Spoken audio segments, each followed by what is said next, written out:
Get to services, it sees really solid data. The ISM, when we got that a couple days ago, also talked about maybe we're easing on the supply issues, easing on the price pressures. What are you seeing on the ground? Well, I'll tell you this. First of all, I got to say, I saw the Christmas trees, and I am impressed that the president has his up. I'm still trying to find my ornaments, so I think he's way ahead of me. But I'll tell you this. I think the world of work is booming. I mean, it is strong. Sometimes you have people talk about, well, are the virus going to affect it? Are we going to have interruptions? Is it going to stop anything?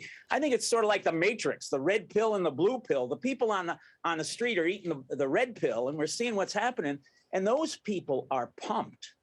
They see positives. So manufacturers, technicians, any technical careers are really doing well. The question is, can you get enough people? Well, at Snap-on, we've been able to get people because we didn't lay anybody off. So we kind of rolled right out of the virus at full strength. And so we want to hire people now, and it's a little more difficult, but still we can get them because stability speaks a lot.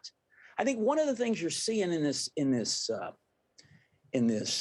these numbers is that the service sector, if I was in the service sector, when I talk to people in the service sector, they're looking at stability and they're saying, do I really want to go back there? Manufacturers have a lot of jobs open now, like about 800,000. I believe they could hire them, except that you need to have certain skills. So there's going to be a training lag in that situation. Yep. But I see only positives going forward in this situation. I'll tell you what, the people of work are going to go, because they're not going to get shocked again by the COVID. Omicron come what may. Nick, it's Guy in London. I've been called Scrooge. Guy, how are you? I've been called all kinds of things because I'm not down on the president's Christmas tree. A little too much for me, but nevertheless. Yes. Let's talk. We're not getting into the tinsel conversation. Believe you me, we're not going down that road. Okay, try to hold back. Try to hold back. Yeah, try to hold back on the tinsel. Let's talk a little bit about. You talk about training. How are you holding on to people? Less about hiring, but how are you holding on to people right now? Well, I think the thing is, people, well, any CEO would say this, but I think people like working at Snap-on. We have increased wages almost every year. How much more are you having to pay people right now?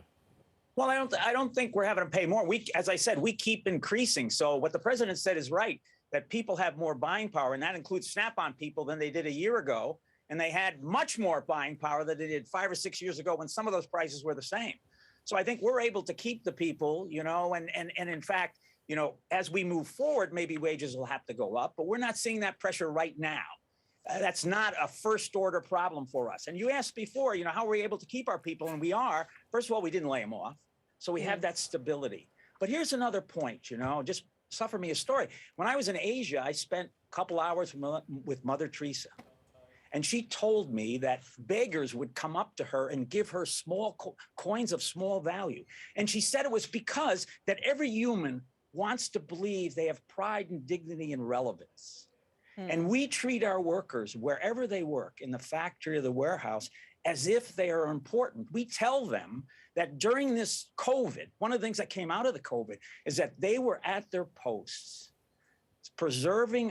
keeping our society from disintegrating while we engaged and defeated the COVID. They're the American heroes of our time. And when you tell them that, their backs rise. And further than that, we sent many of our salary workers home, but a third of them, including myself, were in the office all the time because we couldn't see a difference between ourselves and the factory workers and the warehouse workers and the other people and the technicians who we serve. So that's important. And it's worked for us because, a lot of people say, okay, things are decelerating. A lot of people on the street will say growth is decelerating. But when they compare to maybe the nadir of the COVID, second quarter of last year and so on.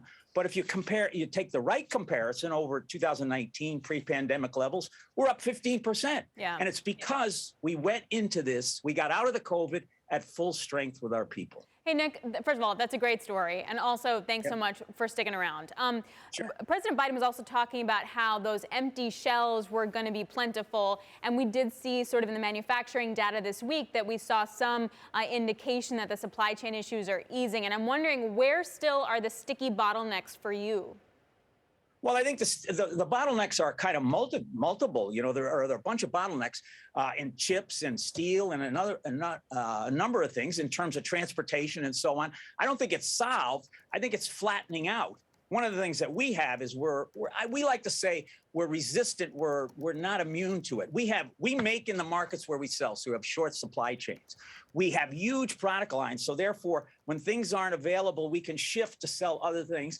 And thirdly, you know, when you don't buy that much, you can buy on the stock market, on the spot market. So we're able to manage a bunch of this stuff. I think other manufacturers have a little bit more difficulty in this. Most of this stuff, though, I think a lot of people who are economics try to process this through the basis of other supply chain problems or other inflationary periods.